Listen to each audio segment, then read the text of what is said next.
বিশেষ করে যে সমস্ত পুরুষরা দ্রুত বীর্যপাত, বীর্য পাতলা, টাইমিং কম, হরমোন কম, টেস্টোস্টেরন হরমোন কম, শারীরিক দুর্বলতা, এই ধরনের সমস্যা নিয়ে যারা ভুগছেন তাদের জন্য আজকের ভিডিওটা খুবই গুরুত্বপূর্ণ। আগেকার রাজা বাদশা যারা ছিলেন তারা বেশিরভাগ মানুষই বিভিন্ন ভেষজ গাছগাছালি সেবন করতেন, যেটা সেবন করার ফলে তারা একজন সুপুরুষ হিসাবে তাদের স্ত্রীদের কাছে পরিচয় দিতে পারতেন। তো ঠিক ওরকম আজকে কথা বলবো আল খিদমত ন্যাচারাল কেয়ার একটা প্রোডাক্ট, সেটার নাম হচ্ছে পাওয়ার গোল্ড হালুয়া। এই পাওয়ার গোল্ড হালুয়াটা এমন একটা হালুয়া যেটা সেবন করার ফলে কোনো পুরুষ কোনো নারীর কাছে লজ্জিত হবে না। কারণ হলো যে আগেকার এক বাদশার দরবারে একজন কবিরাজ ছিলেন, তার সামনে একজন নারী হঠাৎ করে উলঙ্গ অবস্থায় আসে। তখন জিজ্ঞাসা করে যে তুমি কেন এই উলঙ্গ অবস্থায় এখানে আসলে, বস্ত্রহীন অবস্থায় তুমি কেন আসলে? তখন সে বলতেছে এখানে তো কোনো পুরুষ নাই, পুরুষের সামনে কাপুরুষের সামনে কেন আবার আমি এই পোশাক পরে আসবো?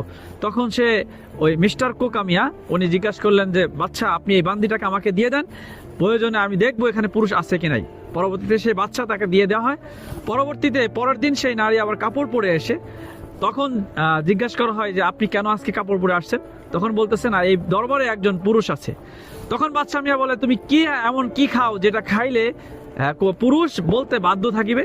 তো তারপরে সেই মিস্টার কোকামিয়া আমাদের এই পাওয়ার গোল্ড হালুয়ার যে ফর্মুলা, এই ফর্মুলা একটা হালুয়া তৈরি করে দেন বাচ্চাকে। সেই বাচ্চা খেয়ে বাচ্চা 4টা স্ত্রী রাখেন। তো আলহামদুলিল্লাহ সেই ফর্মুলা মিস্টার কোকামিয়ার ফর্মুলায় একটা ন্যাচারাল পাওয়ার গোল্ড হালুয়া, যেটা সেবন করার ফলে দ্রুত বীর্যপাত, বীর্য পাতলা, টাইমিং কম, হরমোন কম, টেস্টোস্টেরন হরমোন কম, শারীরিক দুর্বলতা এবং পুরুষের যাবতীয় গোপন সমস্যার স্থায়ী সমাধানের জন্য এই প্রোডাক্টটা চমৎকার কার্যকারী। তো যারা দীর্ঘদিন ধরে স্থায়ী সমাধান খুঁজতেছেন, ভালো কোনো প্রোডাক্ট পাচ্ছেন না বা বিভিন্ন জায়গা থেকে প্রতারিত হচ্ছেন, নিজের দাম্পত্য জীবনে সুখী না, তাদের জন্য এই প্রোডাক্টটা চমৎকার কার্যকরী। তাই যাদের এই প্রোডাক্টটা লাগবে তারা সরাসরি আমাদের স্ক্রিনে দেওয়া নাম্বারে যোগাযোগ করেন। আসসালামু আলাইকুম ওয়া রাহমাতুল্লাহি ওয়া বারাকাতুহু।